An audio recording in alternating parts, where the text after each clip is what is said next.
Hello, ladies and gentlemen. I want to start this video by first of all congratulating the President of the Republic of Kenya for coming up with a raft of measures to cushion the citizens against the very rapidly spreading COVID-19. He did a commendable job, and once again, congratulations. Well, having said that, I want to focus specifically on one of his directives that has now raised a lot of eyebrows and is now a bone of contention, the dusk to dawn curfew. Well, I saw pretty lots of memes and headlines regarding the dusk dawn curfew. And one of them that struck my sight or my mind was that the government of Kenya has realized that the COVID-19 virus spreads faster at dusk during the night. Well, it was very sarcastic indeed, but at the same time, yes, we can look at it from both sides, but I'm not going into that debate. What I want us to know at the moment is that the dusk to dawn curfew is for the good of the country.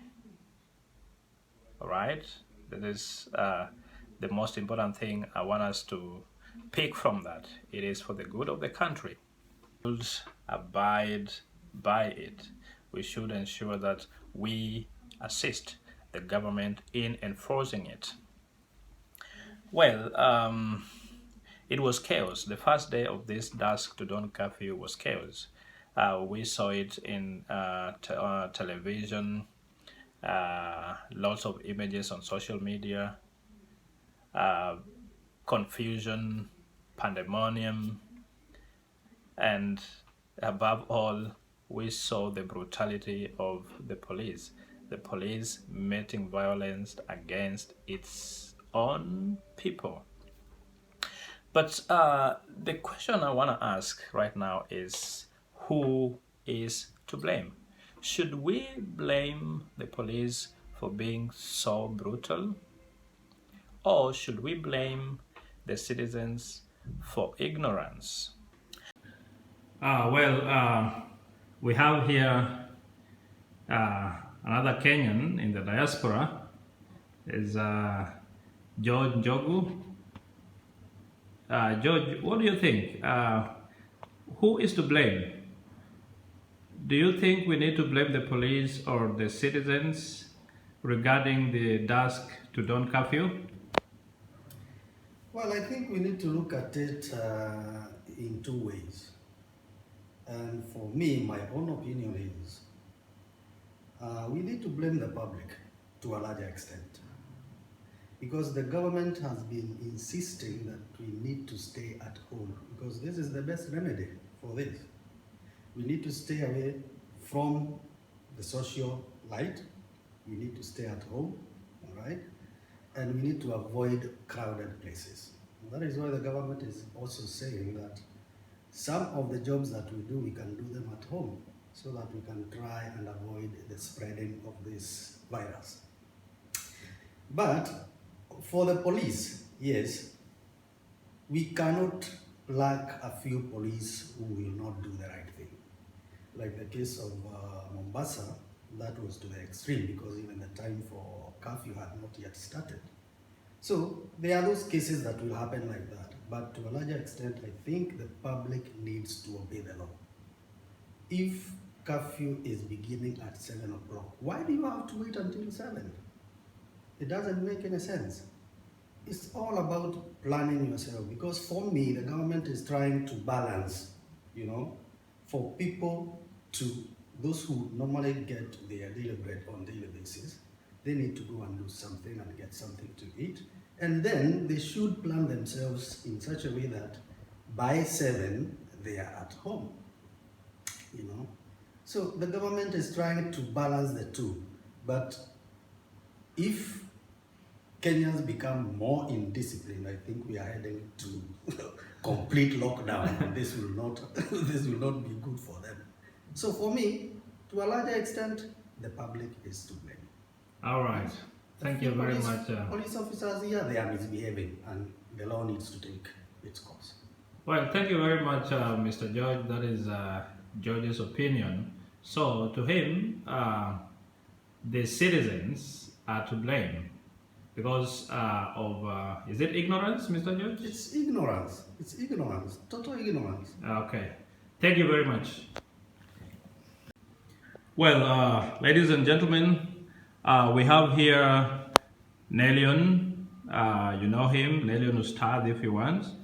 And Collins, aka Prince Collins. Uh, Gentlemen, can you tell me, in the case of the dusk to dawn curfew in Kenya, who should you blame? Should you blame the police for using excessive force on the citizens, or you want to blame the citizens themselves? Mr. Collins, can you tell us something about this? Uh, Mr. Daniel, without any fear of contradiction, I am going to say I blame the people and not the government, because I believe the government trying to impose a curfew on the people is trying to bring out measures through which they can prevent the spread of this virus. You know, the rate at which this virus is killing is alarming. So telling people to stay indoors is to try to save our lives. It's for our own good. So I don't see why people have to go out. So I think that is my opinion, and I think no one can dispute that. Thank you, Mr. Collins. Mr. Nelly, what do you say? The law has to be enforced. Once the law was passed and the curfew was passed by the president, the people are supposed to be subjected to adhere to the rule, and that is what the mandate of the police to enforce the rule. Therefore, the people themselves, they were supposed to move back and go back to their homes as early as possible. However, about the yesterday's incident, the police were trying to use excessive force.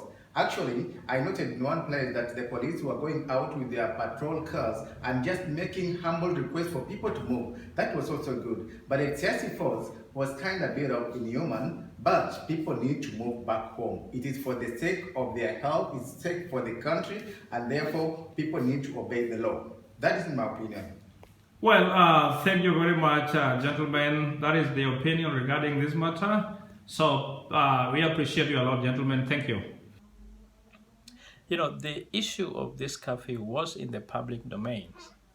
It was in the public domain. The timings were well known.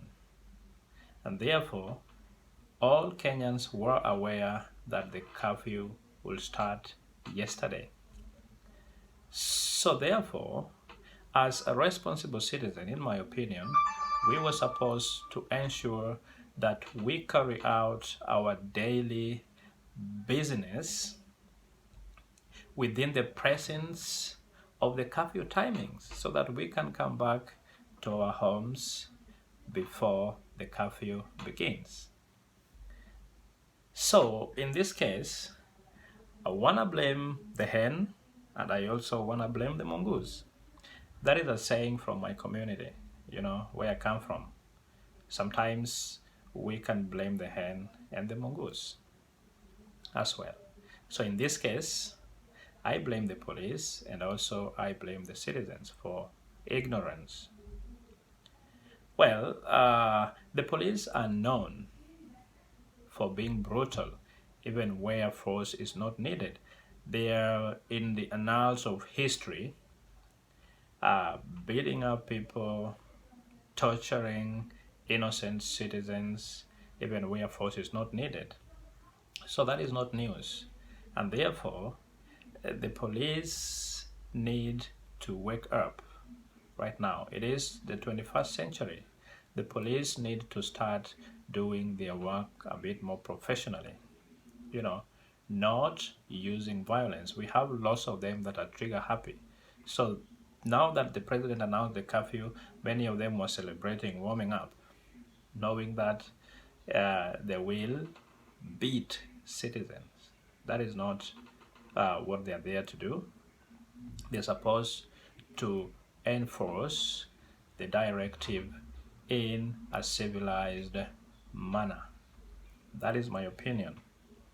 All right. What are the do's and don'ts of the curfew?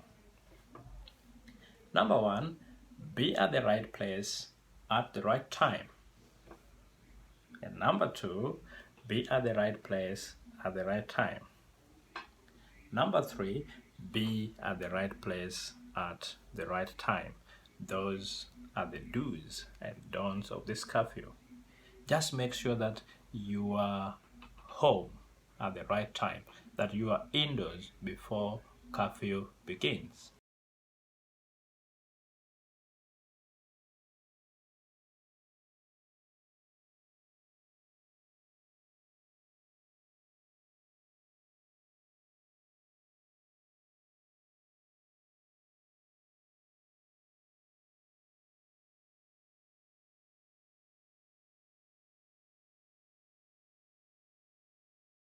So